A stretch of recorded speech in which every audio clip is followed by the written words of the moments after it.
So,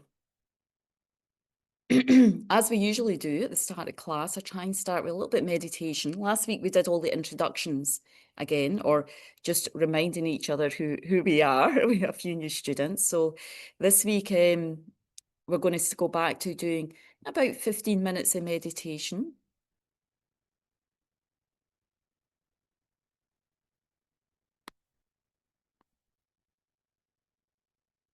Okay.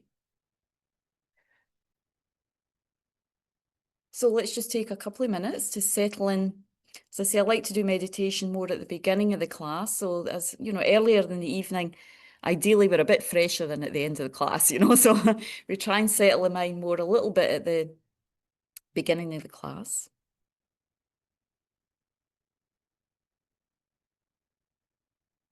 So just taking a few breaths to get into the body. Deep breaths, just inhaling and exhaling any kind of, stale energy from the day, stale energy we might feel in the evening, just inhaling, kind of like feeling like we're inhaling a fresh breeze and exhaling any of that kind of staleness, heaviness, cloudiness of the mind in exhalation.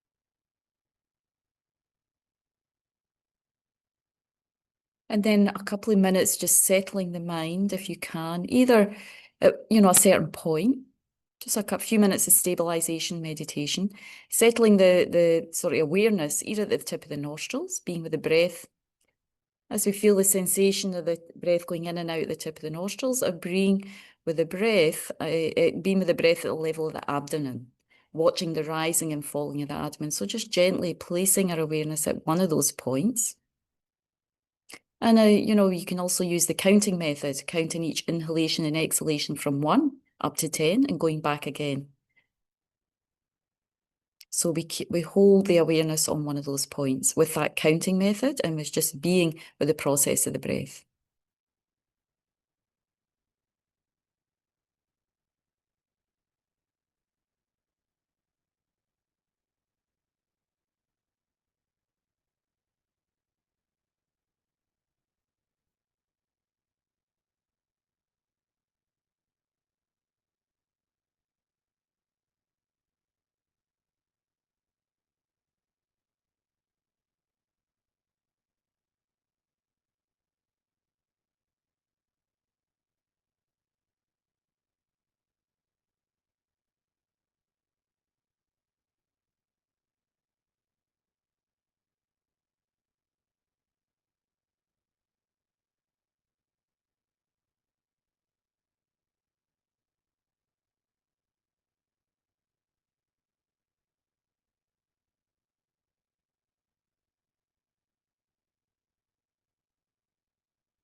Okay, so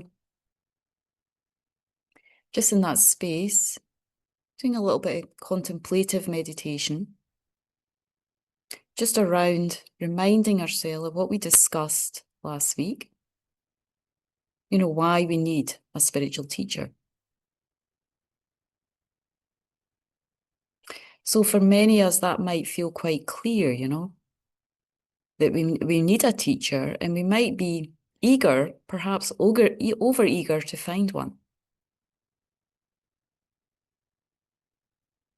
But how we go about that, and when is the right time to do that, and what qualities to look for and so forth, actually are a little bit more complex and take a bit more time to consider than we may initially think.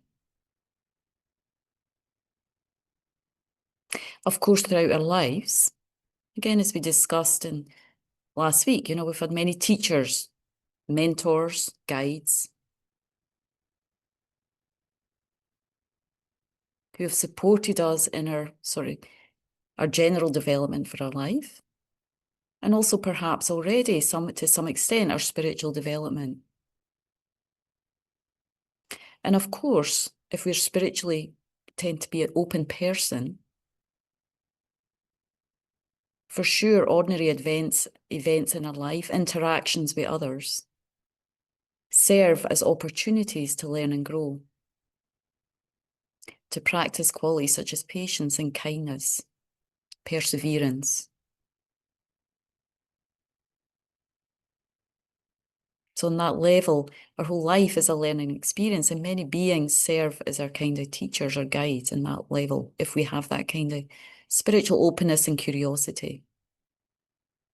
So there's one very famous verse, or very, very famous text called the 8 Verses of Thought Transformation, that actually we're going to study in the Transforming Problems module.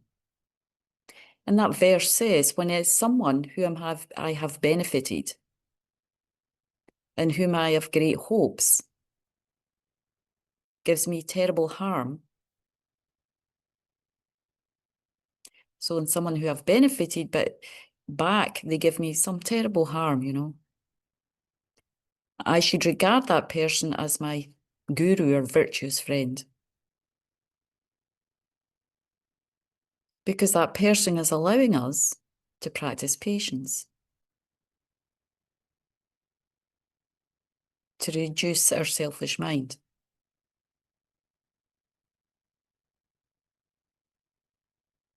However, to really be to understand these practices more deeply, even how you practice patience, how we really think deeply about a teaching like that, a verse like that, we do actually need qualified teachers who embody or have at least some experience with these types of teachings.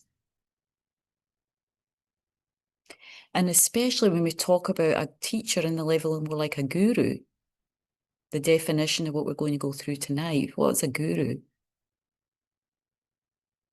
In a nutshell, it's someone who shows us the reality of our minds, who affects a deep impact on our mind through their teachings, through their advice, through their guidance, and influences in a great way our spiritual development. And more specifically, really opens us up to this possibility of enlightenment, opens our mind up, shows us that potential within ourselves.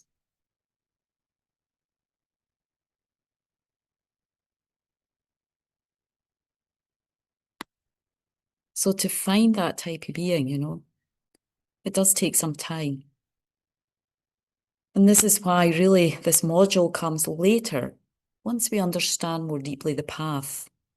And once we understand more deeply the level of commitment we get in with a teacher like that. So in the meantime, for maybe most of us, and for definitely all of us, Shakyamuni Buddha serves as our guru. Shakyamuni Buddha is always the guru. It's from Shakyamuni Buddha all these teachings stem, So in the meantime, Our spiritual refuge is the Buddha. Even if we haven't officially taken refuge, the spiritual guide is the Buddha, because it's through the Buddha that we receive these teachings. They all came from the holy speech of the Buddha. So we take refuge in the Dharma, the teachings that nourish us like medicine for the mind. And we take refuge in the Sangha community, those practitioners who may not be fully developed, but have advanced to a level further than we have, And there's these different levels of Sangha, ordinary and more advanced Arya Sangha, who have already, realizations and deep insight. So already we do have Guru, Buddha, Dharma, Sangha, We have that already, and that's what guides us. Our level of refuge is what will keep guiding us till we perhaps have this fortune to meet this more higher level of guru or spiritual guide. So for now, for the purpose of this class of this evening, let's just visualize that Buddha, that teacher, virtuous friend in the space before us. Very beautifully seated on a lotus, sun and moon cushion, as we see in the image here.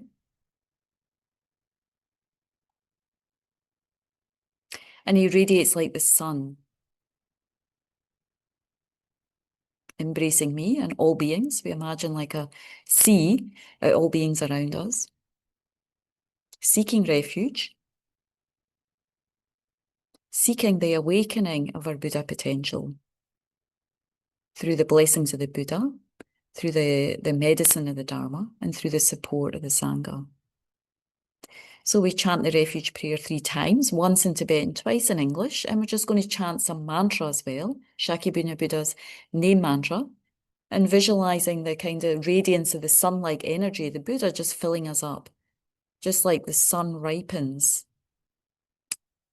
all the plants, all the vegetation, everything in the world, brings light, it has this ripening quality. So we feel that our mind gets ripened for spiritual openness, clarity, deeper insight. As we chant the mantra and visualize light and nectar coming, we do that a few times as well.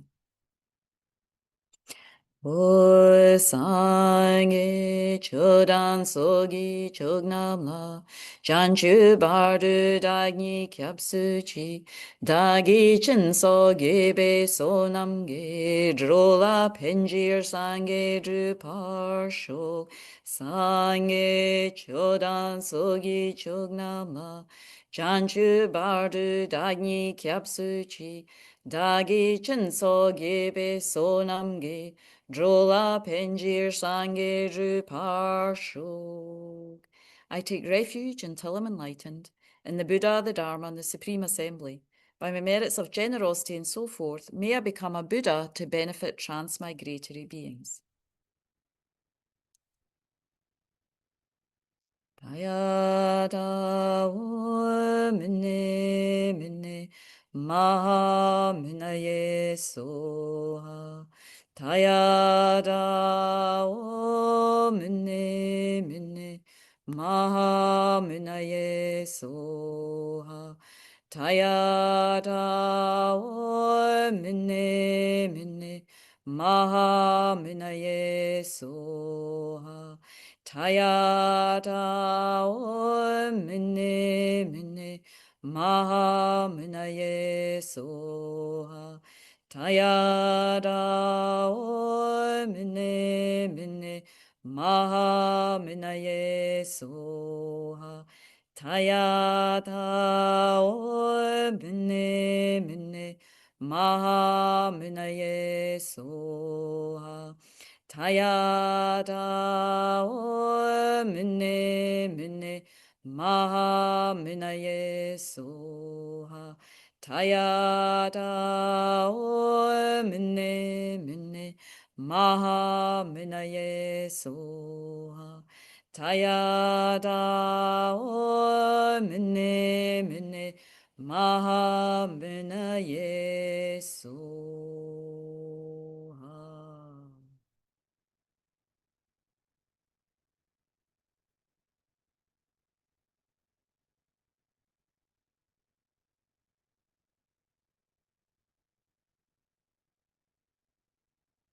And in that space, just feel, may I receive in the class tonight whatever I need for my, spiritual awakening, my opening, my development right now.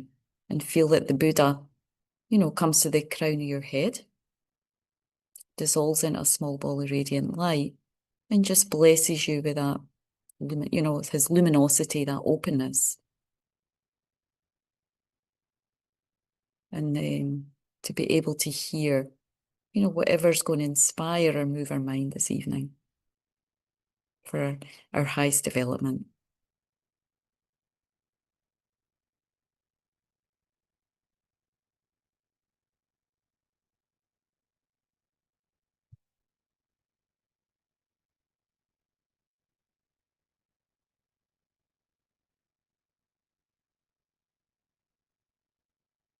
Okay. So welcome. I think we have a few extra people joining. Maybe at the end of the class, I'm just going to start the class, but I think there's a couple of new people from last week. So maybe if you've got a moment, we can check in at the end of the class. See who you are. So anyways, this evening, so as I mentioned last week, we talked really mainly about why we need teachers, in our lives,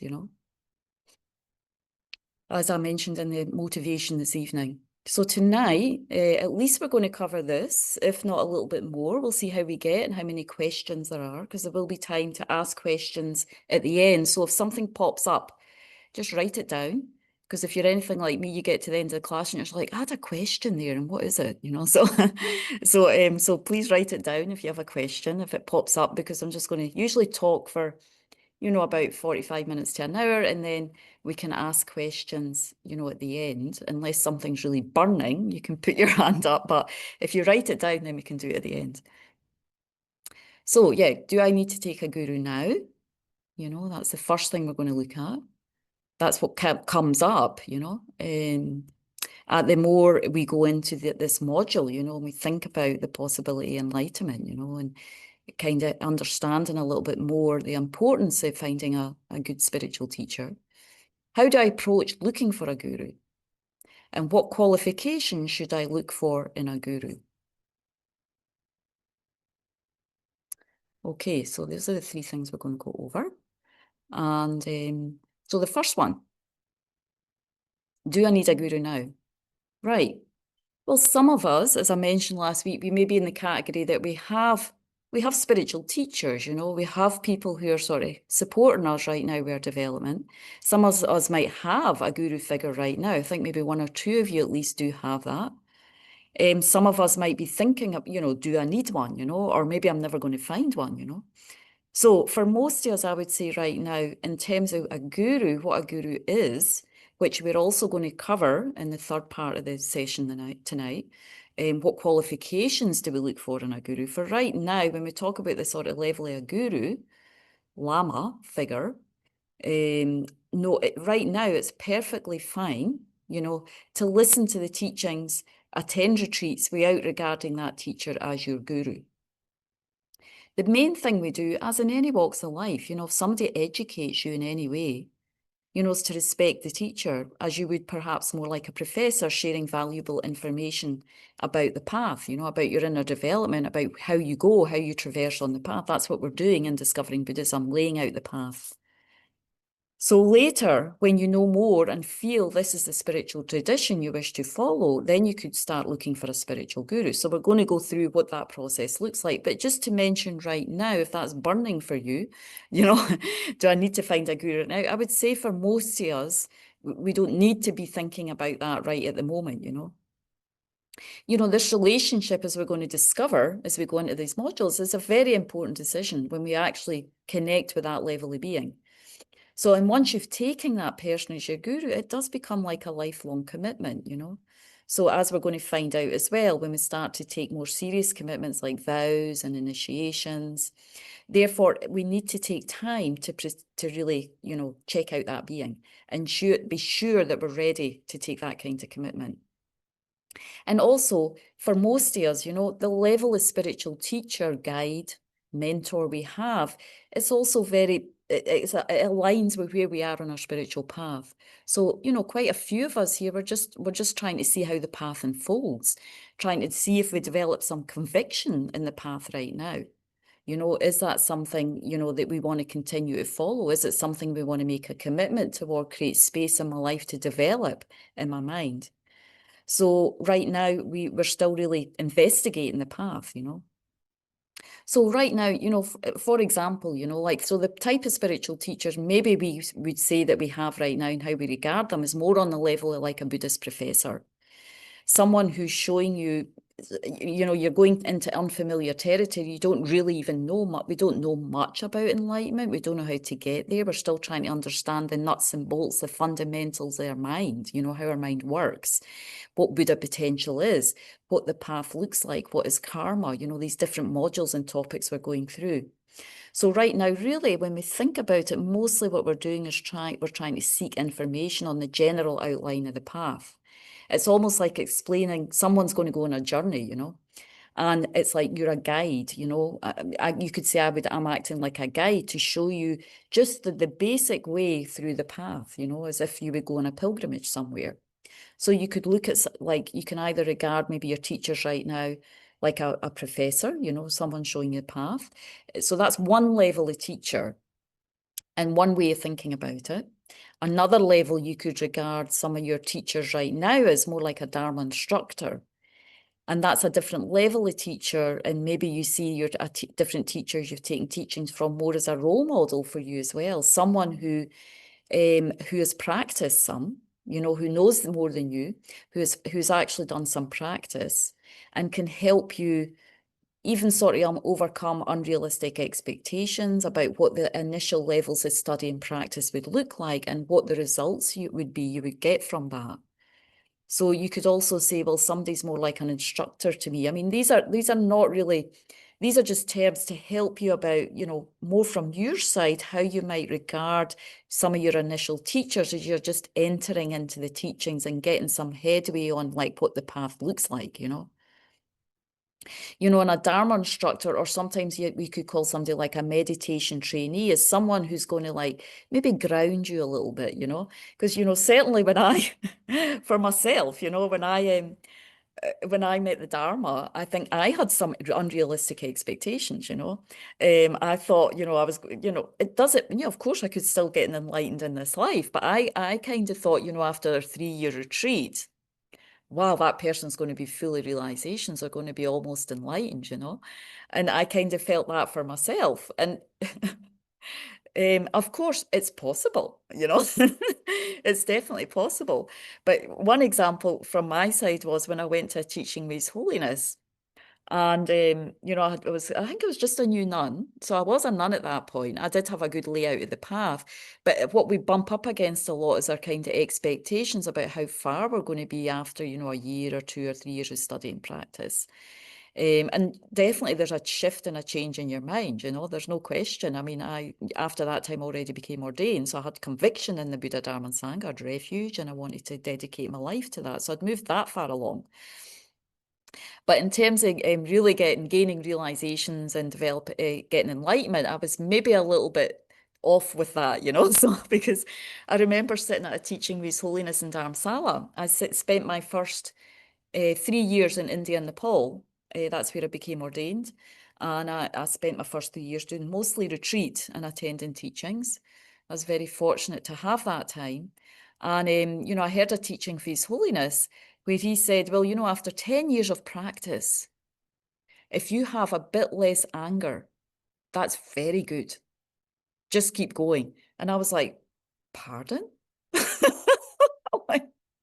Because I'm here sitting thinking I'm going to do my practices that Rimshi gave me, and I'm going to get this, and I'm going to do that. Quite a lot of expectation. And I mean, it's good. Like, in some way, you get inspired by that, but it can also be, you can also set yourself up for some disappointment, as we know in life, if you have over realistic expectations. So over realistic or unrealistic, sorry, expectations. So, you know, meditation guides, teachers, your preliminary teachers, guides like Sangha, you know, people, we can help you just to ground a little bit, but still inspire at the same time, you know. So it's interesting because out of all the teachings I heard for His Holiness, of course, some of them stuck, but often, as I think I was saying to Kate, it's often the ones that stick are the ones that you have a hard time in the beginning, you know. So that one with His Holiness, I was like, no, I don't know if I believe that really, you know. That can't be true, you know. I mean, I'll be halfway enlightenment in 10 years, you know. So somehow it stuck. And it was like, oh, after 10 years, it was like, whoa, I think my mind is lighter. My propensity to anger is less. It's not so strong. And I do feel a lot better. You know, my mind feels clearer, lighter. So His Holiness was right, you know. But it's stuck in the mind because I had resistance to that, you know. So resistance can be good as long as we don't throw it out with the, you know, completely throw the baby out with the bathwater and give up altogether. It just can stay in your mind and you check that up, you know. You check up what the teachers say. So yeah, so for initially, for many of us, how do we regard some of our teachers in the beginning? More like this, more like role models, more people who inspire us, people who have definitely got more experience and knowledge than you, but we don't necessarily need to jump into a sort of guru-disciple relationship, you know, it's not necessary. We can check out for a while, you know, but really look in them more at this level of being able to support and help us because they have more experience than us right now. So they're more like mentors or I mean, the thing is, a lot of these words are used simultaneously. You know, sometimes you see a spiritual friend, and that actually means a guru, you know. Lama Zopa Rinpoche often says spiritual friend, virtuous friend, but he's actually referring that as to the guru, you know. So, yeah, the guru is your friend, you know, but he's also someone who's working, helping you to work on your mind. I mean, the whole purpose of the Dharma is really to eradicate the ego, you know. We're not getting rid of ourselves altogether, but we do need to substantially subdue the ego, you know. So that can be it's a hard process. It's like having a sickness, you know. And it's very much like that the longer you practice. The mind is sick with delusions. You know, we don't see reality clearly. We have tendencies to anger, higher or lower, depending, tendencies to strong desire and attachment. They all unsettle and disturb the mind. So we need guides out of that because they're not easy to fix, you know. They're not easy to see. As I mentioned last week, I thought my main delusion was attachment. And Rimshi pointed out to me that it was anger that I mainly needed to work on. It doesn't mean I don't have attachment, but anger was the more serious one for me at that time, the more dangerous one. Because it causes you, you know, anger can cause you to lose your merit, you know, your goodness, you know, it can sort of destroy the mind, you know. So depending on how strong and serious it is, you know. And I didn't see that. I was like, really? You know, but then after some years, it's like, yeah, that's true. That's true, you know. So it's so precious when you have someone like that, you know, who can help and support in that way. And that's more, we're talking the level of guru can see deep into you. You know, it's a deep insight into your mind, you know, what's going on there. It's like a really, really skilled doctor. But you know, for us on a level, maybe in the beginning, some of us are more like nurses, you know, nursing you along, guiding you along. What does enlightenment look like? How do you traverse it? And how do you start really looking for like higher level teachers? And when are you ready for that? You know, because sometimes we think we're ready when we're not, you know. So like us, we can help you with things like that, you know.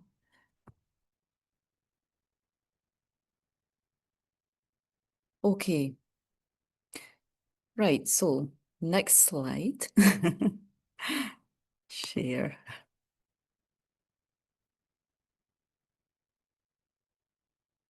Okay,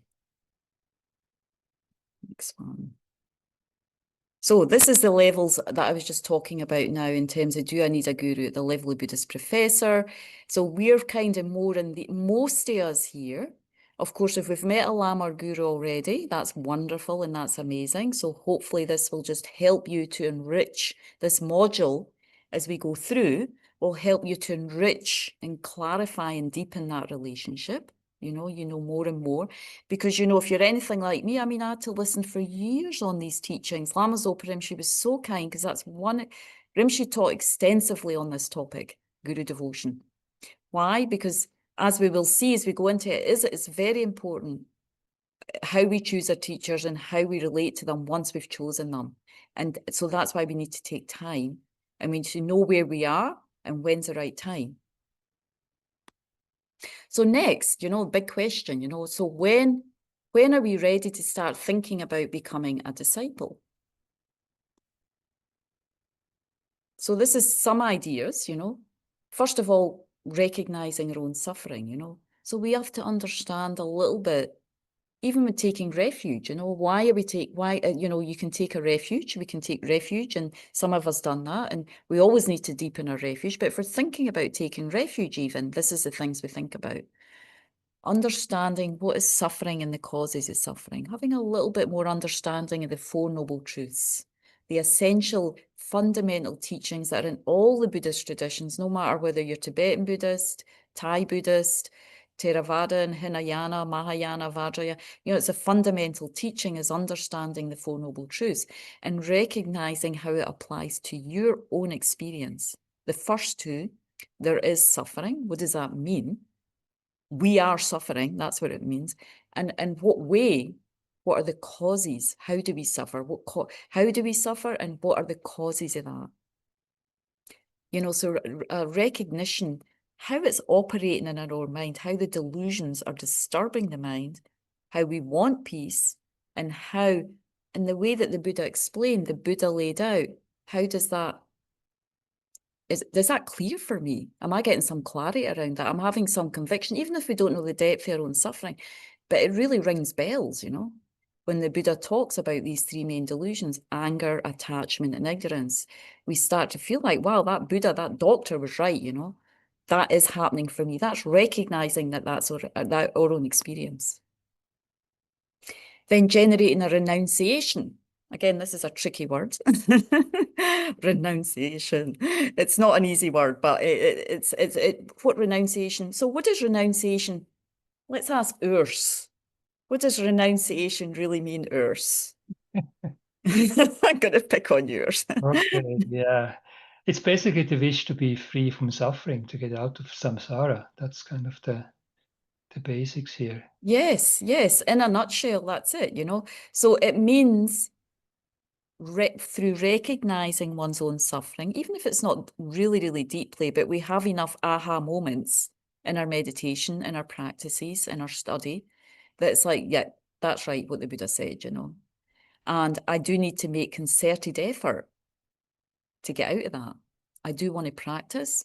I do want to create some space in my life to practice these teachings, to study.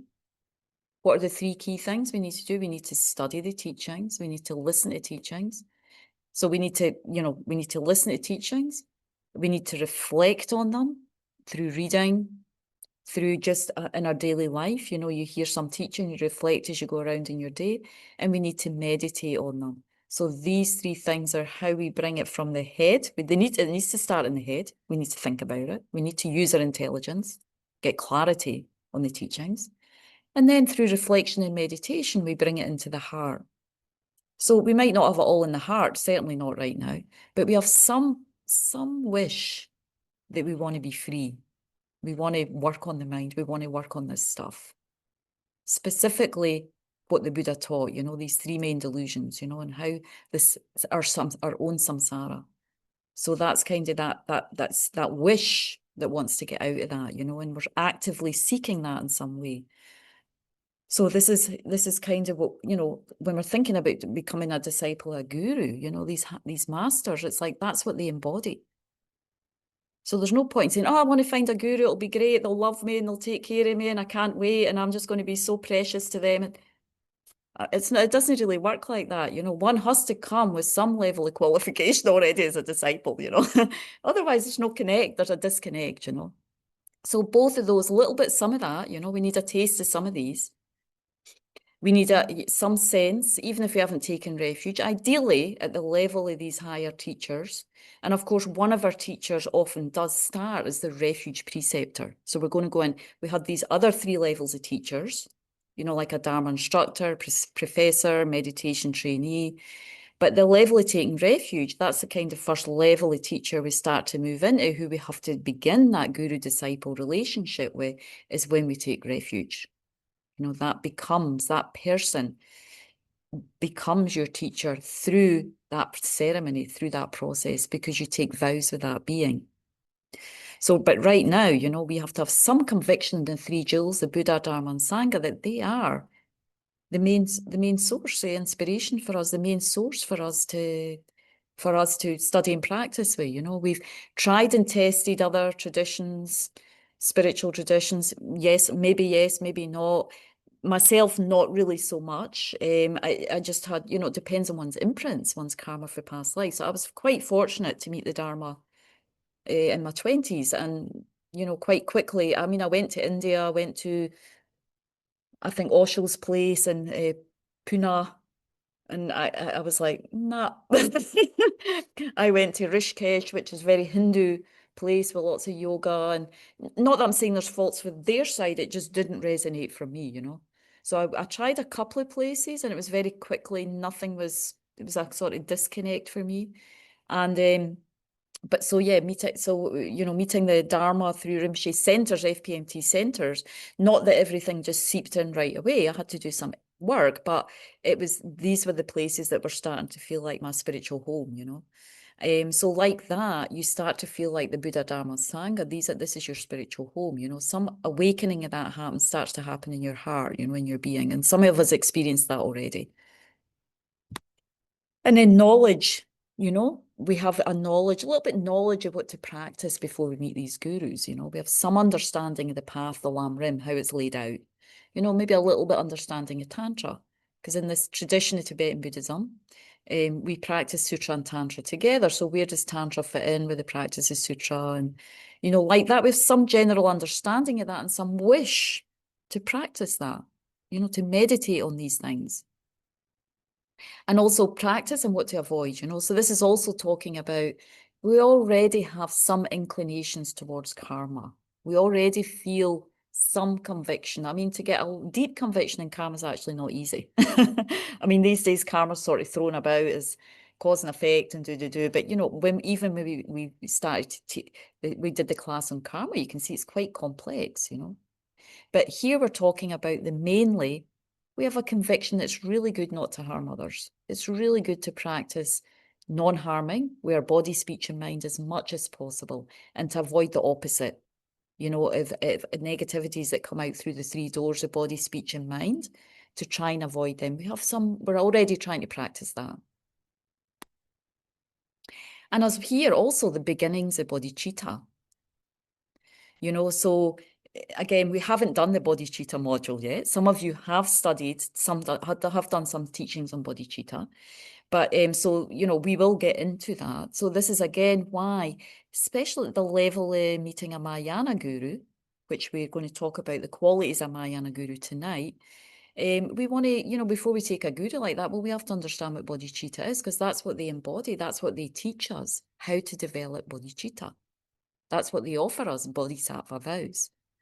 So if we don't have an understanding of that, then why would we be taking that teacher? If we don't have some aspiration to practice that. Okay. So as Lama Zopa Rinpoche says, another way to feel or think, if you want to achieve the state of omniscient Buddhahood, to free the numberless sentient beings from the oceans of samsaric suffering and bring them to full enlightenment, if that is the case, you need to achieve the state of omniscience. We need to get enlightened. If we want to enlighten other beings, we need to get enlightened ourselves. We need to be qualified ourselves. So for that process, you need a guru. And the guru is what we call the route to the path to enlightenment. So again, what that means, we will cover a little bit more, when we're talking about the route to the path of enlightenment. But so again, if you have even like just something opening up there, like, wow, with like, again, after studying the Lam Rim, after doing something like all these modules, and then something like that starts to a little bit come up in your mind, and you think, yeah, I really want to practice that. I really want to develop my mind in that way. That does seem the best way to benefit others, because I think all of us, minimum, I think most of us coming, we don't want to harm others and we want to benefit others, but how to benefit others is not easy. We try often and it doesn't work, yeah. So, but yeah, like we understand the mind and the qualities of omniscience, and we think, well, even if I can get a little bit semblance of that this life, that would be amazing. If we have that kind of feeling, then maybe, yeah, then we want to seek out somebody who can keep guiding us, who embodies that, who's an inspiration for us on that level, who has that qualities, that kind of quality, who's already deeply embodying that motivation in every action. So Lama Zopa Rinpoche, every action of Rinpoche's was because he embodied this quality bodhicitta. That's what bodhicitta means. It's this mind that's imbued with trying to achieve enlightenment for all sentient beings. Every action is geared towards that, whether it's practicing generosity, morality, patience, all these, we practice all these because we want to develop our mind fully, because in that state, like the Buddha was, like when the Buddha came to this world, when you're in the presence of a Buddha, when you're in presence of these gurus, it's like, wow, what they can do with your mind. You feel that. It's visceral. You can feel that their energy just pervades you, that compassion, that bodhicitta, and that clarity of consciousness. So, of course, being in the presence of someone like that also inspires us, I mean, it gives a great inspiration to develop the mind that they're embodying. So when Milarepa, so just again, on the topic of how do we try to think, where are we when we're thinking about being a disciple? So Milarepa, many of us know about Milarepa, when he sought out Marpa, the translator, his guru, his mind, what was going on? What was his intention? What was he motivated by? He was motivated by remorse, by a spiritual yearning and desperation for liberation.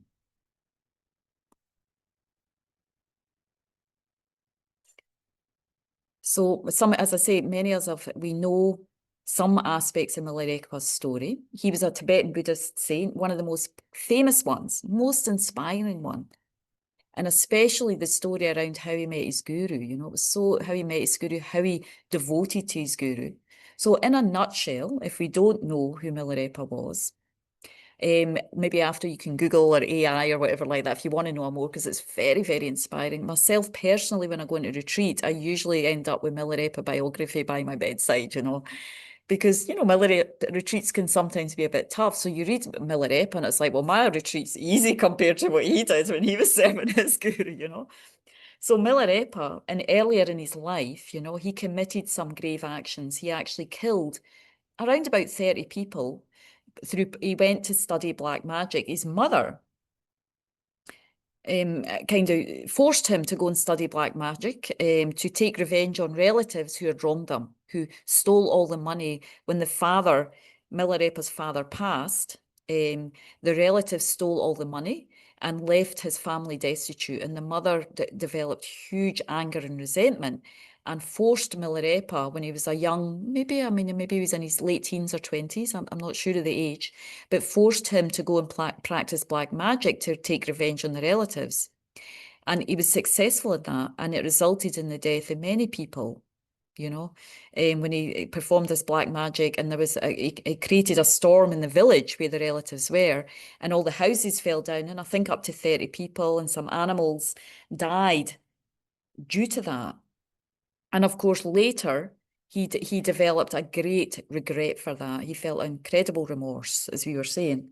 And that's what drove him to seek spiritual teachings, because he realized, now from his past life, and also because of the time then, he recognized that he had created a lot of negative karma and that he needed to purify himself. So he was driven by remorse. What was his intention? He went to find his guru because he was driven by remorse. He needed to purify.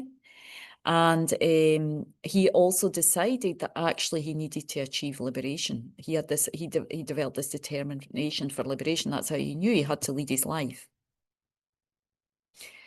So he wasn't seeking ordinary instructions either. He wanted direct instructions that would lead him to enlightenment in a single lifetime. And he heard, he investigated and he heard that there was this great holy being called Marpa, who was a true teacher, a true holder of the teachings, a great holy being. and a direct master or a direct disciple of another great saint, Naropa, Indian saint Naropa, who held these powerful tantric teachings. So Marpa knew through investigating about his qualities, who Marpa was, he knew that Marpa would be qualified to, purify, help him to do intensive purification and guide him through to liberation and enlightenment.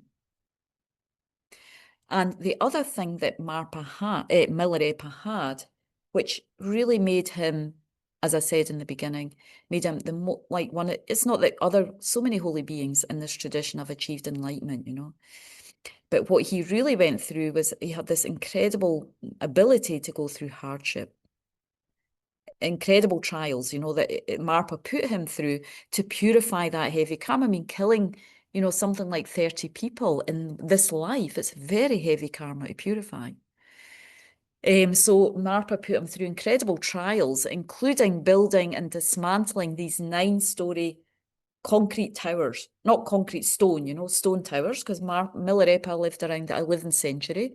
So of course everything was made of stone. Stones needed to be carried from far away.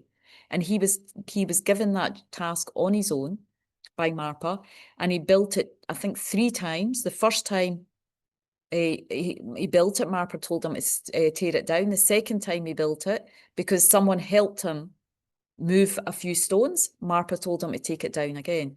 So, I mean, we can't imagine. I can't really imagine that level of dedication, But that's why Milarepa was, has been, his life story's been a source of inspiration for many masters, future masters, And he's a lineage holder in the Kagyu tradition, of the teachings, because through those trials, he was able to purify his karma, and he spent the later part of his life in retreat in the mountains, just eating nettles for many, many years. So very ascetic.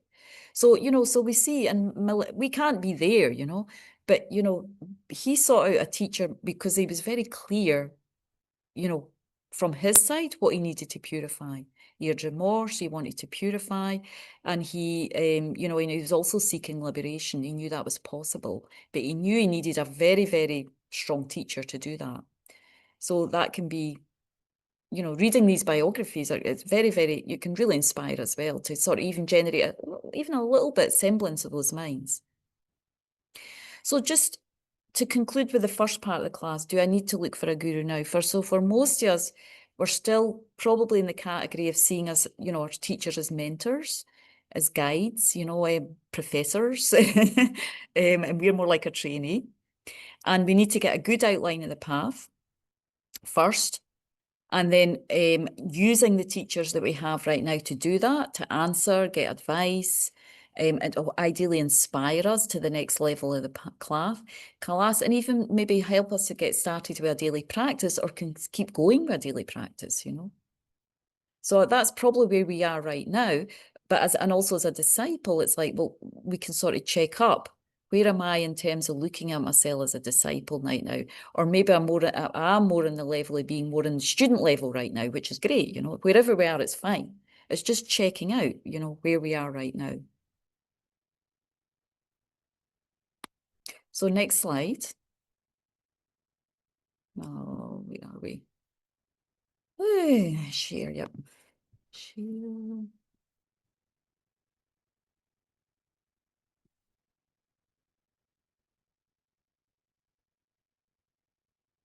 So next one is how do I go about looking for a teacher? So there are two types of religious people. Oh, that didn't come out. The first, so where do we fit into? And we might be judgmental just looking at it, The first, we want to rush in and find a well-known teacher as soon as the first rush to listen to a well-known teacher as soon as they hear that that teacher is scheduled to teach, without first examining that teacher's qualities. So are we maybe there? And we're talking more about, again, a little bit more on the term of this guru lama level, But the second, take time to investigate the qualities of a particular teacher.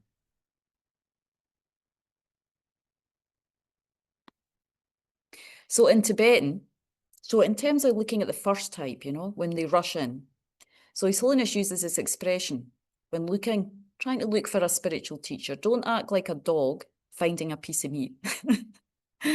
The dog takes no time to think, but seizes upon the meat and begins to chew it.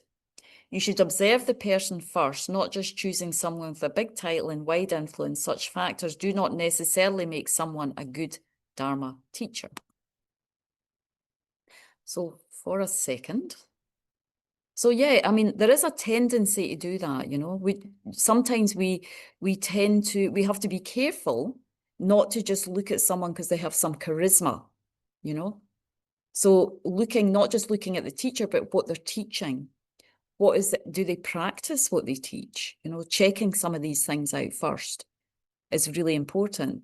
Because as we say, as we discover later, finding this guru figure is a profound and serious, is profound, you know, it's a serious commitment. And so His Holiness advises practitioners to take time, evaluate especially the teacher's ethics, their wisdom, and that they do have some qualifications, which we're going to go into, before really accepting them on that level. Do they practice what they teach, as I was saying? And also maybe what kind of teachers do they have? So now I would say in FPMT, you know, we're very fortunate to have had Rinpoche and Lama Yeshe, you know. So what we've set up in Rinpoche, in FPMT, is we have this registered teacher's guide. So actually people who run the centres are actually asked, so we have a list of registered teachers. So there's people like me, you know, who can teach Discovering Buddhism, support teachers more at this level of Dharma instructor, you know, initial spiritual, you know, helping you to get started on the path, you know, that level.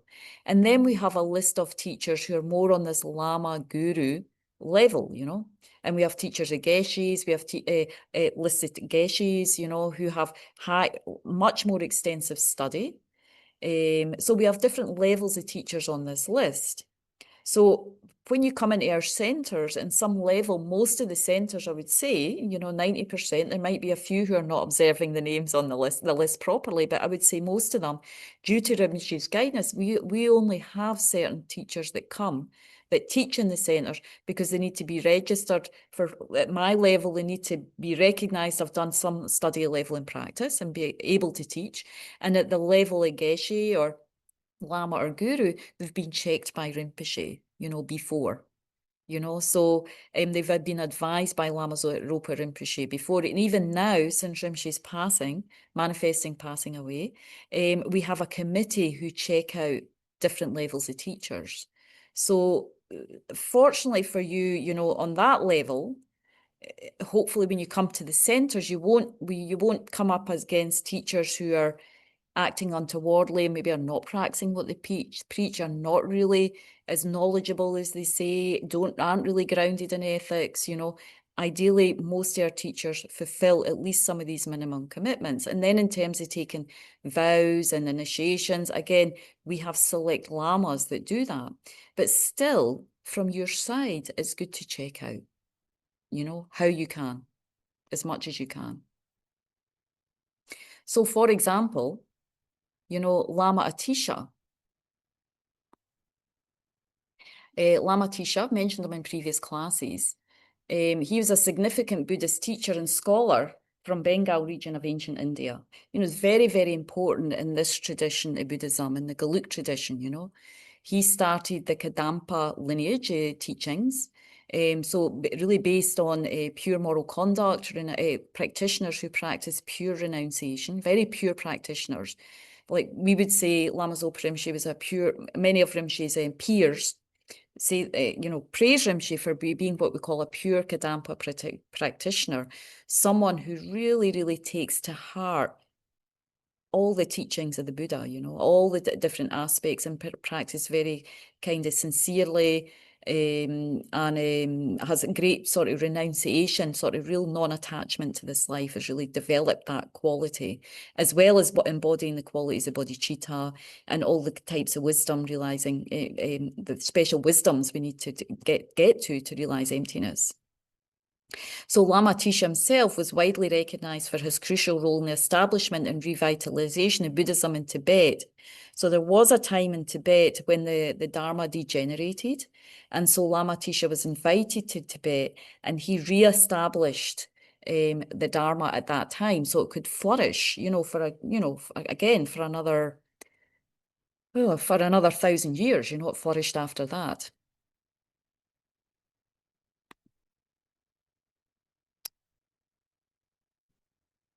So why is Lama Tisha's a good example? Because he showed the example of taking time to check his teachers, to examine his teachers. So one example of that is, so he had studied already for many years under a very renowned teacher called Dharmarakshita in India. And he had Lama Tisha already had very high realizations, wisdom and compassion, and was very known for, at that time, for his pure ethical behavior. This was before he went to Tibet. But he still yearned for, he hadn't fully developed this awakening mind, as we were talking about previously, bodhicitta. He was yearning to develop that mind. He hadn't found a teacher that really, for him, embodied and could kind of guide him in all the different specifics of that teaching and to develop that realization. The other attribute of Lama Tisha was like Lama Tsongkhapa. He used to have many visions, particularly Tara. It says from a young age he was guided by Tara. So one day, again, he was holding this thought. He really wants to develop bodhicitta. That was his kind of next level of accomplishment he wanted to develop.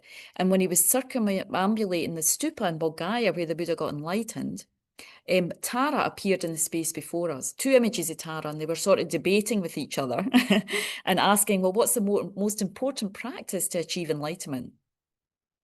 And the other said, well, the practice of bodhicitta, supported by loving kindness, is the most important practice.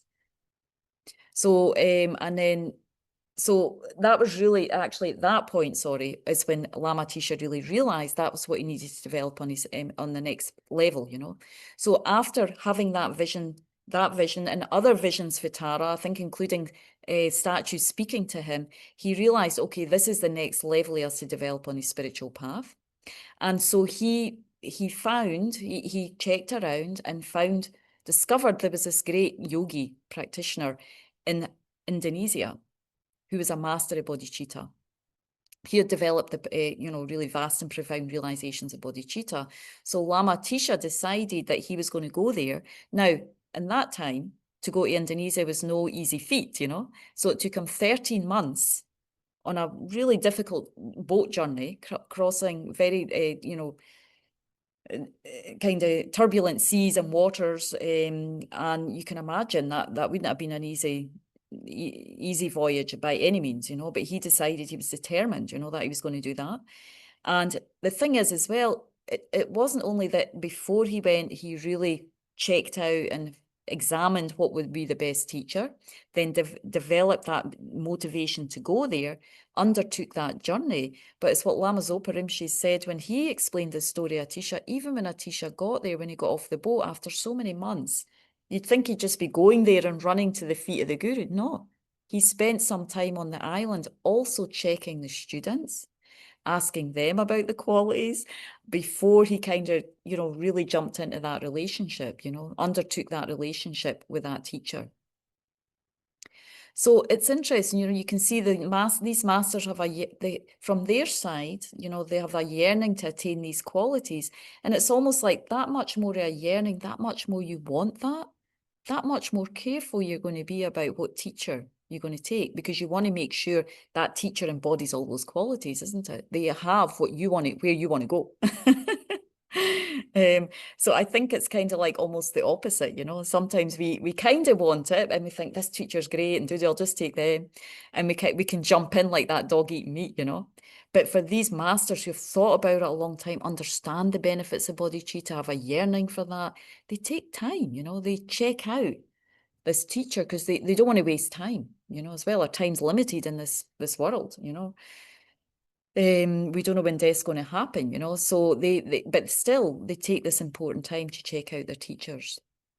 So like that, we can also do the same. We can check around. We don't need to travel. Fortunately, even if we did have a guru that was Indonesia, it wouldn't be a long flight these days, compared to 13 months on the waters, But still, personally, I met my teacher in Nepal. So also I had to undertake that flight, even though Lama Zopa Rinpoche, it's true by that time was traveling a lot extensively in the West. Somehow my karma was to meet Rinpoche in Nepal. My karma was to travel to Nepal. It was that place that I was able to, because I think maybe if I'd saw Rinpoche in the West, I'd be like, that's nice, but I had to prepare my mind, we all have a different preparation we need to do to meet that teacher, but certainly checking up for some time is really important. And as His Holiness says, especially when we get to the level of tantric practice, it's that we have to explain, check each other out very, very well. And you'll understand that more as we go into the qualities of what that guru is. And also in terms of what our commitment becomes when we move into that level of relationship.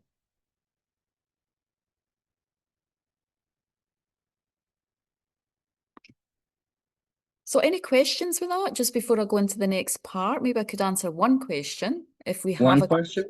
Yes, yeah. And then I have we'll a do ton the of last questions. part of the class, and then we'll do a few more questions. But if you've got one question with that part. Sure, let's go back. Can I have two questions? One of them is very brief. Okay. Are there vows and initiations even for lay practitioners? Yes. And then So what is higher and lower anger? So, sorry, your first question, you just want a yes or a no? Yeah. Lay That's fine. practitioners But can take, what's higher? yeah, lay practitioners, of course, you can take Pratimoksha vows, the lay vows. No Does one problem. have to? Is that a requisite of this tradition? It's not, I think in the big, no, I think it's everything's a gradual process, yeah. Okay. So But generally with speaking, if you want to develop throughout this in the beginning, no. One has to do these things when one feels ready, yeah. But okay, now what's higher and lower anger? did I say Higher higher anger, and lower lower anger? anger? It might have Higher been, anger, lower anger? I think I mean more like stronger anger or weaker anger. Okay. So one's anger can be, we can have a stronger propensity. I think maybe I said a higher propensity or stronger propensity for anger, or maybe a not so strong propensity. It depends on our karma, our imprints, from past life. Is that okay? Yeah. Sure. Yeah. Maybe one more question, if there's one for that topic, or we're okay. We're good. I'll shoot one more if it's all right. No one else has one? No, somebody else, let them go. Okay, one more question. Asha. Thanks, Venerable. So my question is that, how do we expose ourselves? How do we get to find different spiritual teachers? I may be falling in that first kind, I'm sorry. But What are you sorry for? Because you're still in the Dharma instructor trainee, that mean? Or not? no, the first kind of the two kinds of spiritual Jumping people. in too quickly, like the dog eating meat.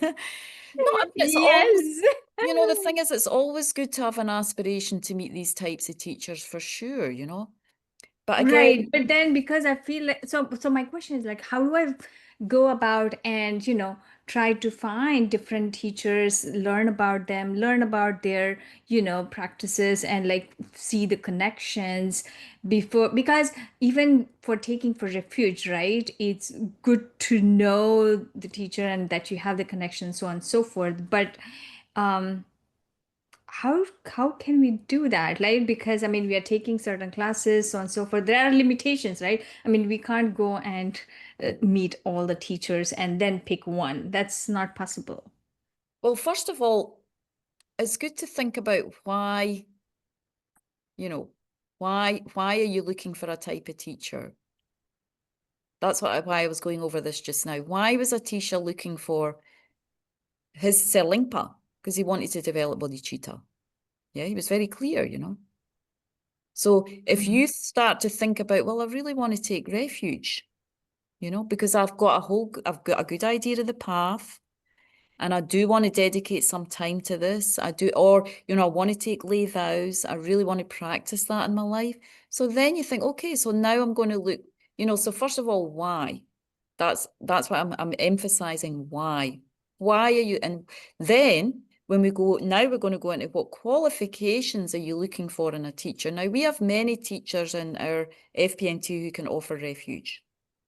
You know, so maybe you would go around it like, you know, many of the Sangha, many ordained Sangha who have senior Sangha can offer refuge, you know.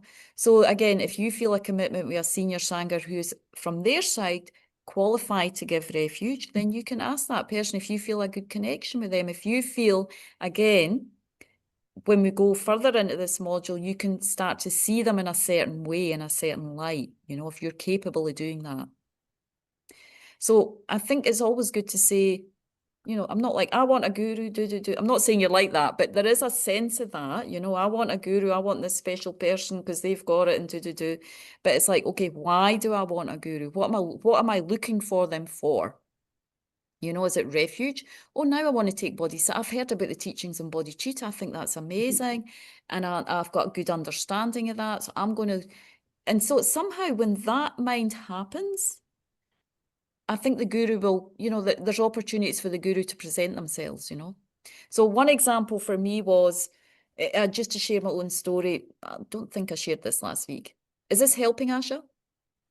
Yes, it is helping. And I maybe just to add to that, so I understand the why part, and I think I'm getting clarification or answers to myself for the why part. Yeah. And then I'm trying to look for the next step about finding a guru. So this whole module itself is super helpful, but I Yeah. just wanted to like share where I am Yes. at and what I'm looking forward to. Yeah. And I think, again, for most of us in this, we just want to get a good outline of the path, you know, really good. First of all, you need to think, well, I mean, even if I find this guru, am I going to be able to practice what they tell me? You know, how much time am I got a full-time job? Have I got kids? I mean, how much, you know? But nonetheless, it can, even if you've got a short amount of time, even you can take lay vows and you practice that right now, well, that's great. You want to look for a teacher who can give you that. And when that aspiration is sincere, it starts to grow in you. I think the gurus, you know, the gurus are guiding all the time. The Buddhas are guiding us all the time, you know. And that's what the more we do daily practice, sit and practice and we study, the more we feel that, you know, that's what these practices, these daily, we start to feel that guidance through our refuge, you know, through even if we haven't taken refuge yet, but we're doing some daily practice, we're keeping vows, we can feel that guidance coming through from enlightened consciousness, you know, because these practices have this power. So why we're looking for a guru, what we need for them, that needs to be important, not like some fanciful, I want to find my teacher thing, you know. In my example, I mean, I wanted to, yeah, well, I probably had some fanciful ideas as well. I'm not saying I didn't, you know. I wasn't like the perfect disciple just appearing, you know. But it's just to help you get grounded in this, you know. So and you meet the teacher at the right time, where you're able to take some instruction, you know, take some teachings and practice that. Because otherwise, you know, people come here for a course, oh, can you be my teacher, my guru? Well, then you need to practice such and such, and then they don't have time, you know, so then why? No point in looking for a teacher if you don't have time to do what they're asking or practicing, you know. You have to create some space for that, even if it's the minimum, you're still doing that, you know. So that's a key point for all of us, you know, but still having that aspiration, you know, to practice and to meet the teachers according to where we're at right now, who can guide us right now. And when we do these daily practices, that's what happens. We get the teachers that inspire us, motivate us, bring us along step by step where we are right now to the next step. So again, because my opinion, my experience was I met Lama Zopa Rinpoche after I'd taken refuge. So I took refuge with another teacher because I didn't know the teacher well, but it was the Abbot of Kopan. So he was offering refuge and he was already fully qualified to do that, you know. So that, again, when you're in this organization, we have teachers who are already fully qualified to do that for you. you know, so they're already on the list, you know, so you're not going to get someone who's not a correct teacher.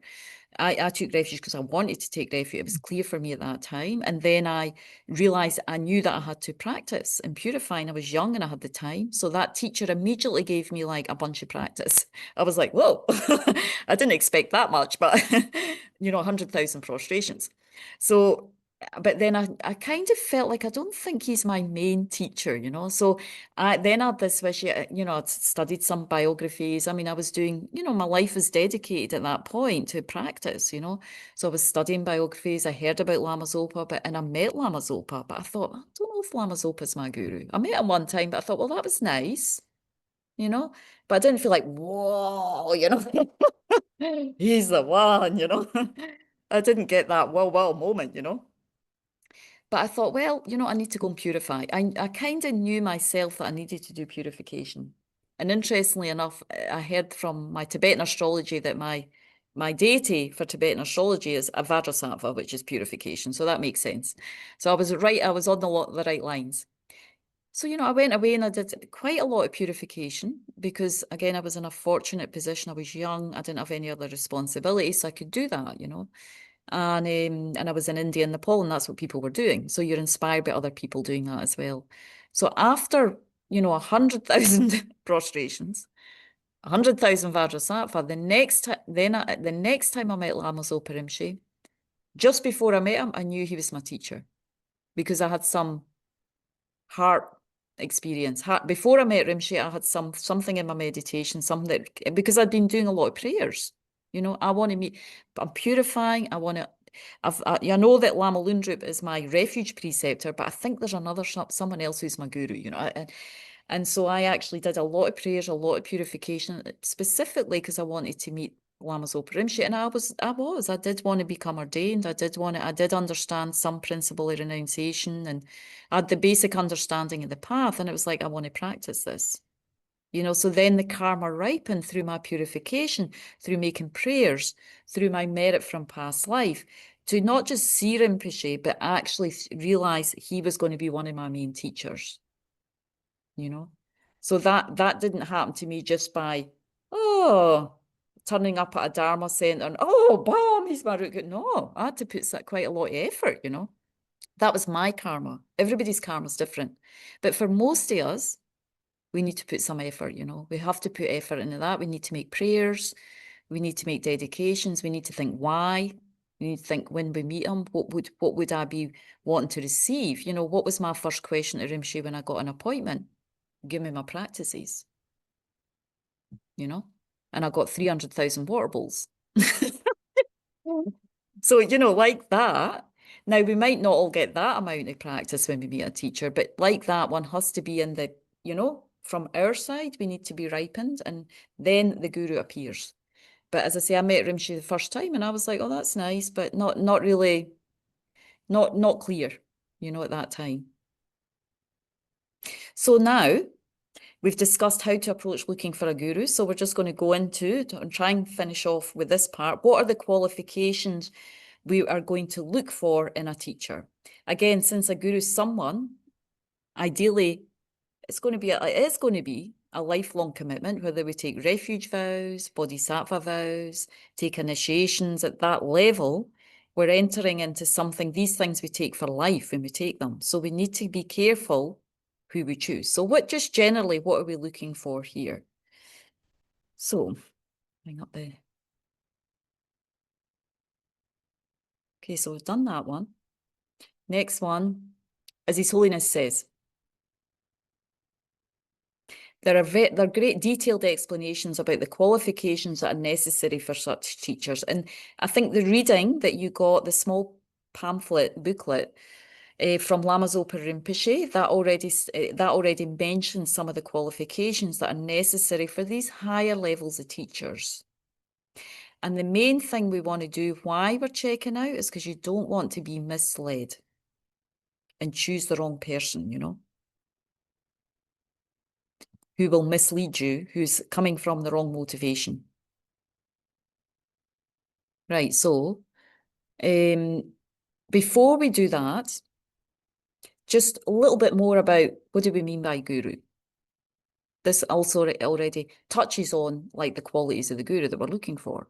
The meaning of the guru, the etymology of the guru. Guru is Sanskrit heavy, weighty. It's Sanskrit for heavy, weighty, heavy with good qualities. And in Tibetan, guru is translated as lama, one who has given birth internally to what is unsurpassable and sublime. So again, just to go a little bit more deeply into that, a guru is someone who has this kind of weighty, substantial presence. They do have a charisma, and it's because of their presence. It's the charisma is the realizations, the quality of mind that they embody. That brings charisma.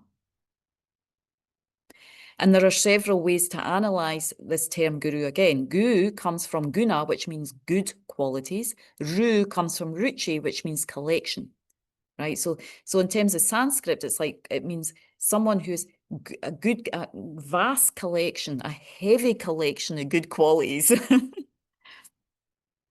Also, lama, you know, la comes, it means, la part means somebody who has sublime, unsurpassable, who has that kind of quality, you know. And ma comes for mother, in terms of someone who holds as a mother of spiritual attainments, which is kind of more the wisdom side. Or we could say one who has given birth internally to what is unsurpassable and sublime. So we're looking for that type of person, you know, ideally, you know, who has that kind of quality.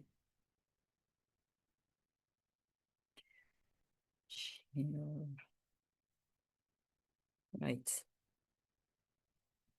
Or as it says here, the expression or manifestation of the Buddha's infinite kindness. That's what they also embody, that kind of quality. So when we go into this, you know, there's different levels and qualities of gurus and what we're looking at for them. There's the level of the refuge and vow preceptor, which I sort of mentioned before, but we'll just go over that briefly. Mahayana guru, tantric master, and the root guru.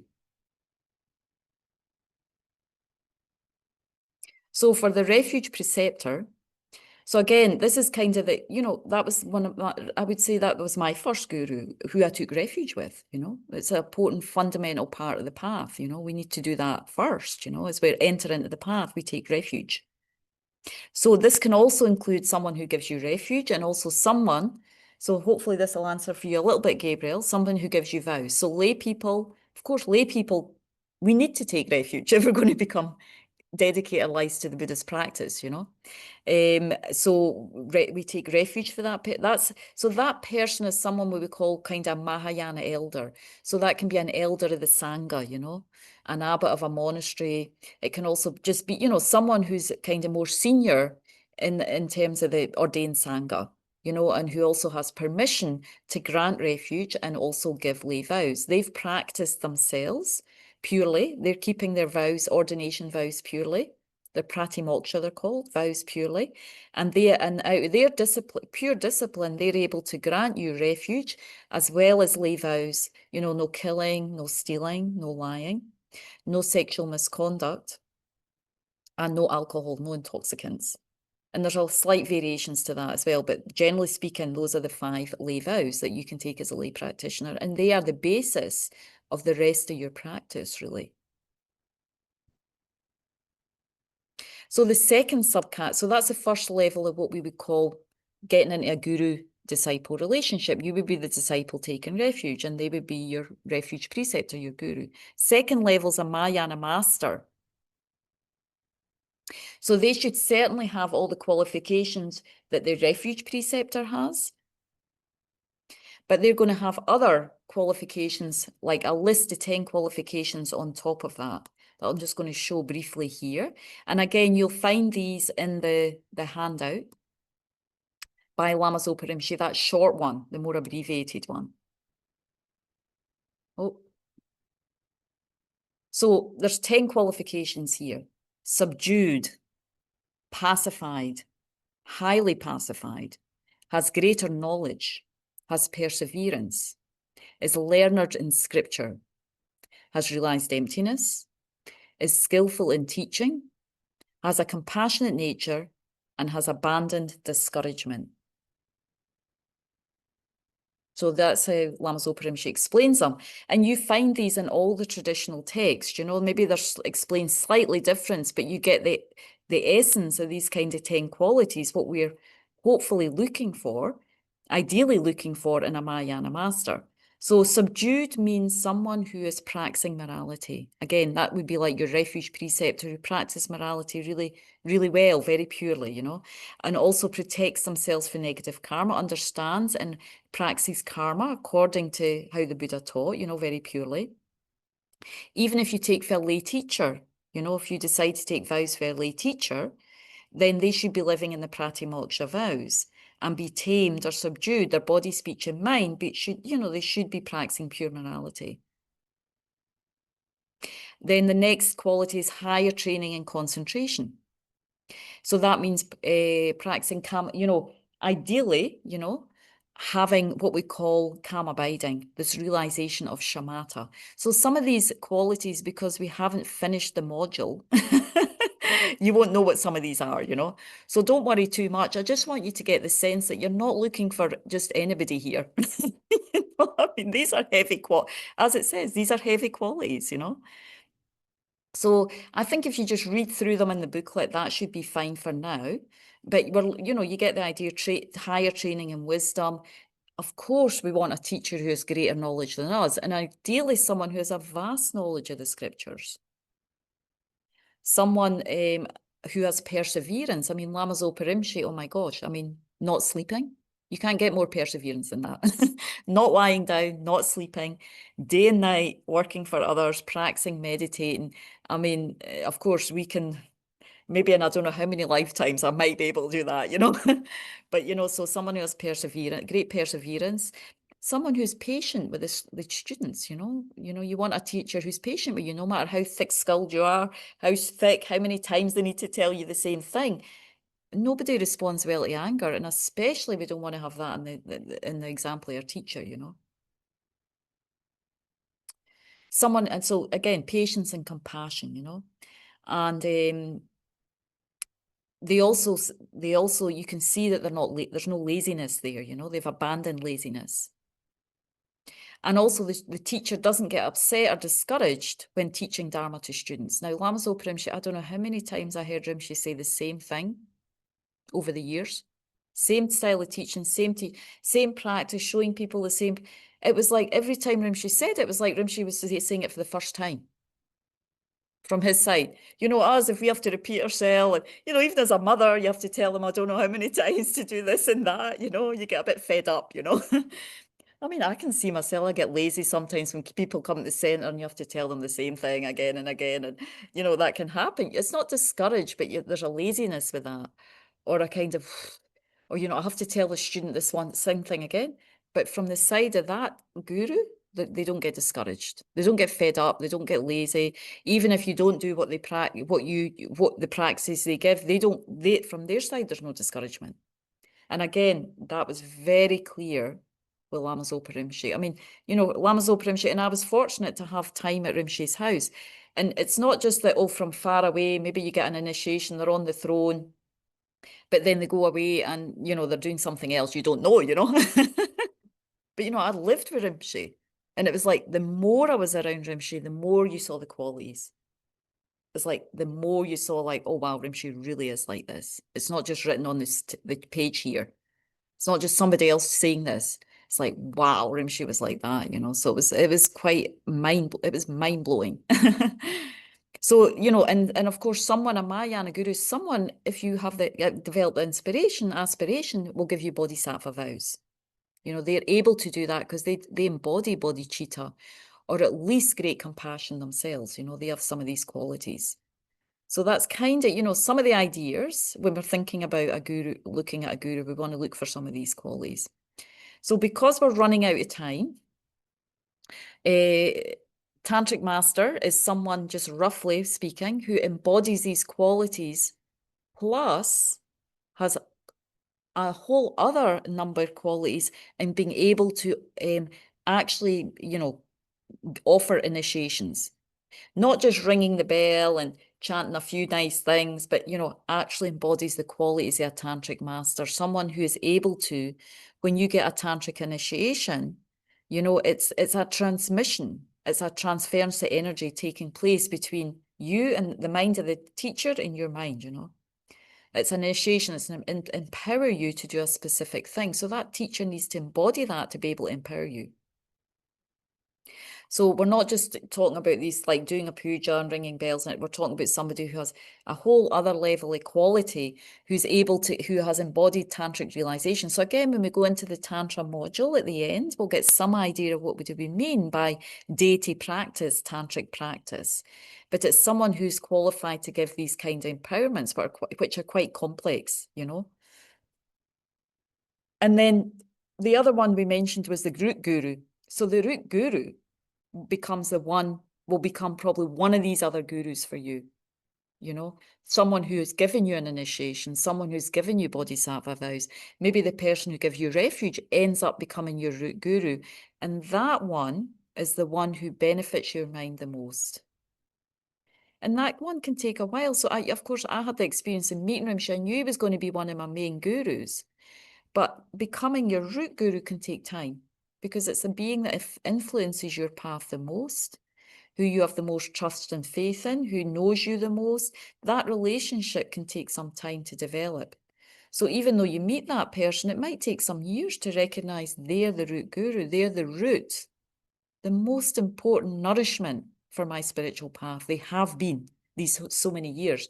So there's an organic process of that being becoming your root guru, because you practice what they advise you, and then you start to feel like how much that benefits your mind, and you start to feel like, well, this is the main teacher for me because this one's benefited my mind the most.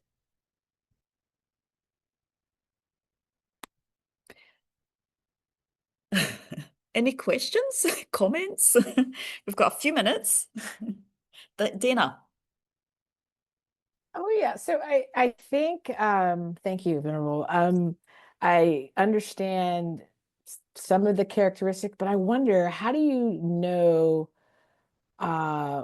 when the guru realizes emptiness? I mean, or is that just automatic? Because I mean, how do you know that? What?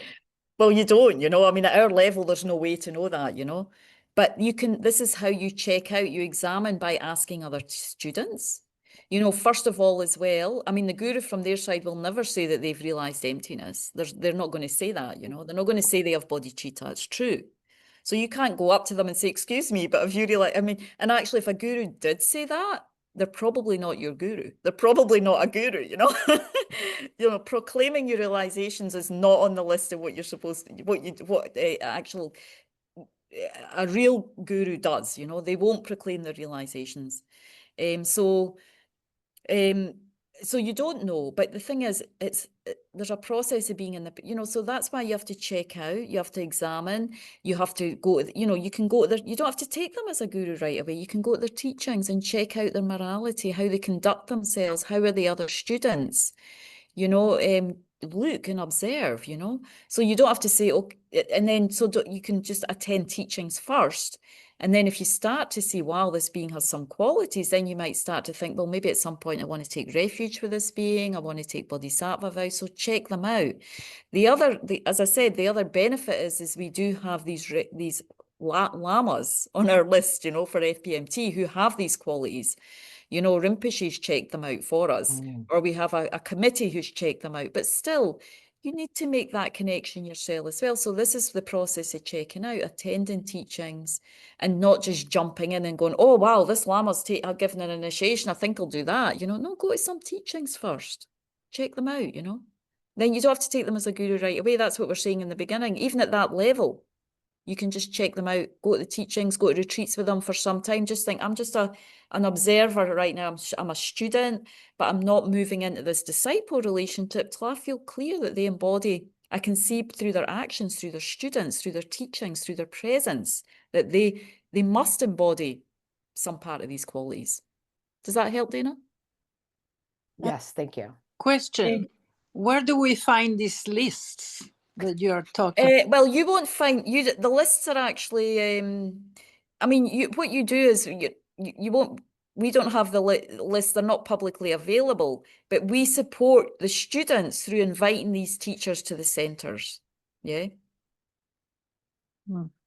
So in that way, you can sort of think, well, you know, like last week, Kandro Rinpoche was in Jamyang, London, our centre there. She's on our list of qualified teachers, you know, those level of quality, you know. So so we have these level of teachers who are invited to the centre when they're called Rinpoche or Lama, or you can kind of think that they're in that level, they're in that bracket, you know. So then you can think, okay, maybe I'll join a teaching online. Maybe I'll try and attend a retreat with them and just see, you know, what happens when I'm in their presence, how their teachings are for me, how do they influence my mind, like that. Yeah? Joe? I'm curious. Rinpoche was your root guru, but he's no longer here in physical form, or okay, the Tulku has been identified, but how? Joe, actually, the Tulku hasn't been identified, only that the Tulku has taken rebirth in Nepal. Okay. Yep. Yep. Okay. So anyway, okay. sorry to continue. Yep. Thank you for that. So how? I think I've asked you in another time how it affects you personally. How does it affect your practice that your root guru is no longer in physical form here? Does it affect your practice, or do you how do you maintain the relationship with your root guru when they're no longer here? Yeah. So as Kandro Rinpoche said, you know, when Rinpoche passed, you know, at the level of Rinpoche's quality and realization, like what we're looking at, these, you know, these qualities, subdued, very subdued, and, you know, has developed bodhicitta, you know, a certain level of spiritual practice where Rinpoche was way up there, you know. I mean, for me, as we're going to see with the root guru, you have to practice seeing them as a Buddha. So it wasn't that difficult with Rinpoche because his actions were so unbelievable that there was nobody else outside His Holiness and the Dalai Lama that could do what Rinpoche did, you know. I mean, no ordinary being could accomplish anywhere near what Rinpoche accomplished, and how he acts activity and his mode of conduct.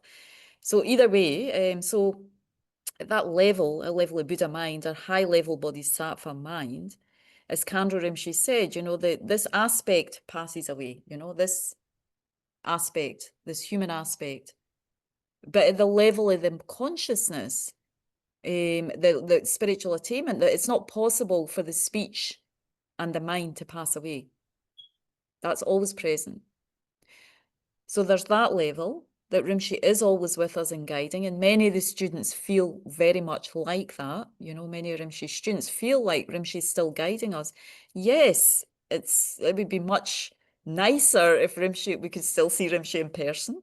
You know, there's no question. I miss that aspect, you know, there's no doubt. And there's a loss there, you know.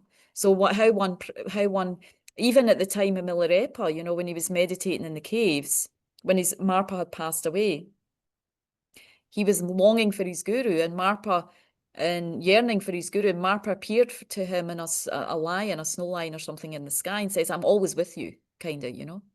So of course he had that ability to have pure vision, but I do feel that Rinpoche is with us. I mean, of course I miss having an interview, going to teachings, being around Rinpoche. There's, you know, that's the karma's not there for that anymore.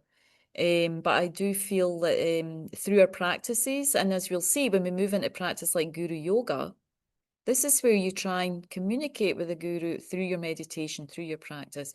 Because even when Rinpoche was alive, I mean, I saw Rinpoche I lived at the house, but for months Rinpoche didn't come, you know. Rinpoche, in the later years, Rinpoche didn't come very often to Aptos, the house I lived in. And during COVID, Rinpoche was away for 4 years. So you have to find a way to communicate with your teacher through your practices, you know. You get guidance through those practices. There's no question, you know.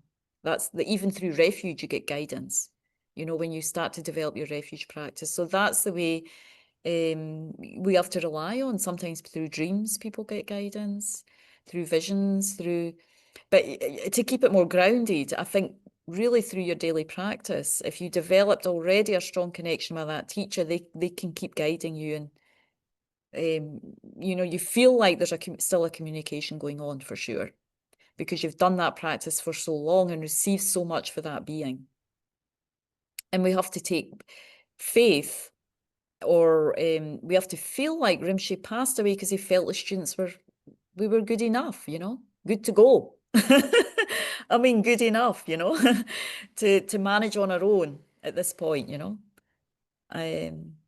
Yeah, thanks. And last question, Gabriel.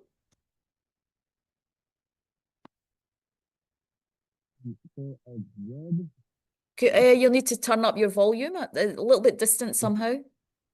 I don't know if I can. Can I take off my headphones? I heard you when you earlier, but somehow we're not hearing. Oh, Okay, I guess there you go. headphones Headphones are not weren't working. picking me up. Well, I put these away real quick. So I've read most frequently that the Four Noble Truths is that there is suffering, there is a cause of suffering, there is an end to suffering, and there's the path that leads to the end of suffering. However, I have heard it said that when Shakyamuni Buddha taught the Four Noble Truths, he would teach that there is suffering, he would teach that there is a cause of suffering, there is a nature of suffering, there is an end to suffering, there is a path that leads to the end of suffering. And I'm wondering, are two mutually exclusive, or is it like, it seems Did you say like the nature of suffering? Yeah, that the first noble truth would be that there's a cause of suffering, and the second would be that there is a nature of suffering. And then No. So the Four Noble Truths, you know, absolutely. I haven't heard that other interpretation of that other. Just the first one, the second one I said. No, the first two. So the first one, the Four Noble Truths, just simply are, you know, that there is suffering. You know, we have to determine what the suffering is in our own experience. You know, how suffering manifests in our experience in our life. You know, in our mind mostly. It's like you go to the doctor with a problem. Use this analogy, you know. You feel like you're not feeling well, and it's almost like that, you know. So then the doctor's the Buddha, and he goes, "Yeah, you're right. You're not well, you know. You've got a suffering. You've got a problem." And then he then tells you what the cause of the problem is. Now we're talking about the inner problem of the mind, you know, the delusions, you know. So he tells you the causes of the problems, why the mind's disturbed, why you're not well, why you're having anxiety, fear, anger attack, you know. So he kind of enumerates in the cause of suffering what the problems are, just like a doctor saying, telling you why you've got these things. And but then he says, but there's a cessation to that. It's possible to achieve cessation, to completely remove suffering from your mind, your consciousness, from your experience, you know. And this is the path. And that is the Four Noble Truths. The other one, I haven't heard that one. That's how I've already always heard it described. And it's shared by an occultist named Manly Palmer Hall, who was around like 100 years ago giving these talks. And I have noticed that the books I find from back, like, you know, early 20th century are a little different than what's available today. But we got to keep it contemporary. My other question would be now, like, if I'm really enmeshed socially and somebody who's like their political ideology has got them caught in a state of neurosis, their kind of like insanity can cause my mind to get a little bit like agitated, let's say. And I could maybe get drawn into some kind of like senseless debate about like politics when it's really just not the time for that, you know? And so I'm wondering if somebody was really, really delusional or really, really neurotic, and they were working with a teacher, and they didn't mean to cause harm to the teacher, but the teacher like meets them on their level. Now, let's say that the person, let's just take it to politics. They're very, very polarized in a dualistic perspective of politics. And now they've got the teacher sort of maybe like reattaching to where they were politically before they became spiritual. And now they're sort of like regressing in their own path, and to no fault or purposeful fault of the student, they've like regressed the teacher's progress and didn't mean to, but like their own delusions kind of sully the teacher's clarity within their mind, you know? So I would say that's not a qualified teacher. And I don't know what the connection with the teacher and the student is, but, you know, for a qualified teacher, if you're really going to find a teacher, if you're looking for a spiritual teacher, it needs to be someone who's, you know, who wouldn't be affected by you. They're not getting discouraged. They're not getting affected by your level of mind. They've moved way beyond that level. So they don't, as that was one of the qualities, that you don't get discouraged. And another thing is, of course, you wouldn't be affected. You don't go up or down. Your mind, I mean, you have these stable realizations, you know, which once you understand what they are, you will understand that there's no way from the side of the student, and no matter how degenerate that disciple, the student doesn't get influenced. The teacher would not be influenced by the negativity or the mindset or the opinions of the student, you know. The teacher is beyond that level. So that's why it's really careful to choose your spiritual teachers well, because this is when it gets very complicated. When you don't have teachers who have that level of morality and that level of understanding and that level of kind of wisdom and a much higher knowledge and experience than yourself, then this is when things get complicated, you know. So I'm just going to say that for now. I don't know if it completely answers your question, but because we're out of time, and this is the key point of this module, you know, really to check out, yeah, the level of just a spiritual mentor or guide, that's okay. Maybe they would get influenced, you know, because their stabilizations their realizations aren't stable, you know. So they may get influenced, entwined in some politics with a student that's not healthy. But at another level, these higher students, there's no way they don't get involved and immersed in that, you know, because their mind's subdued, you know. Subdued means there's no longer that gross level of delusion on the mind, you know. There's no attachment. There's no anger or aversion, you know. The mind's in a state of peace all the time. Deep peace, you know, because it's free for the delusions. There's maybe more subtle delusions that still need to be worked on, even at that level of pacification, but still, it's a high level of realization, you know. So we're very fortunate if we can meet a teacher like that. There are teachers like that, you know, and we're very, very fortunate to meet someone like that. They will not deceive you. They will not mislead you, you know. So how wonderful for all of us. Maybe we just finish on that note, you know, just dedicate all the merits that, you know, that from our side, you know, we gradually develop into like having some of the qualities that a disciple needs, you know, to become a good disciple, you know, someone who's yearning for the teachings, someone who understands karma, has a wish to practice a pure morality, you know, to purify as well. If we need, you know, we all need to do purification practices, purify our mind, gradually work on the delusions, you know. So if we have that yearning to really free the mind from delusion, to work on them, no matter how long it takes, you know, keep understanding the path, keep practicing, having a community that support us to practice, and especially, you know, eventually being ready to meet that type of spiritual teacher, you know, who can really transform our mind, our life, our heart in a very, very deep way because of their inner quality. And also it's a dependent arising. It's based on our wish, our practice, our yearning, our ability to practice what they advise, you know. So we start to, you know, open up to some of the qualities that's needed in a disciple to meet that type of teacher. And may all beings, similarly, through meeting the Dharma and developing aspirations to practice, also gradually be able to achieve all the qualities and realizations up to enlightenment.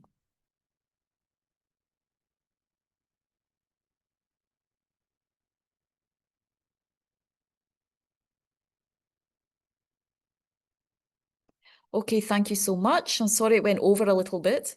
So next week we don't have a class. So next week I took a note of, or maybe I can send to Bay. I wanted to took a note of what we next week. So again, if you haven't read and you have time, because we don't have a class, based on where we're up to, Venerable Renee and Lama Zopa Rinpoche's short handouts that I explained.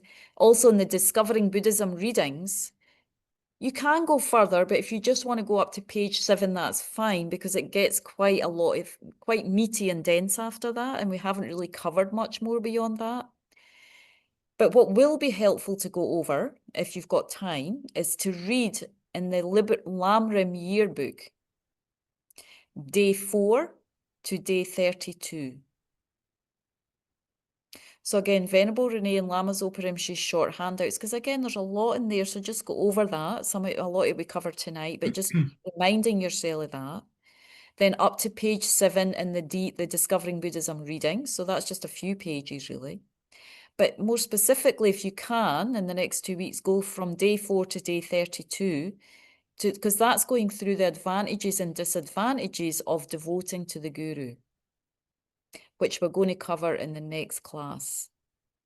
And a little bit more beyond that as well, advantages and disadvantages, as well as starting to look into, well, how do we actually practice? I mean, it's a whole practice of how we regard the teacher. And this is key to developing spiritual realizations, how we regard the teacher.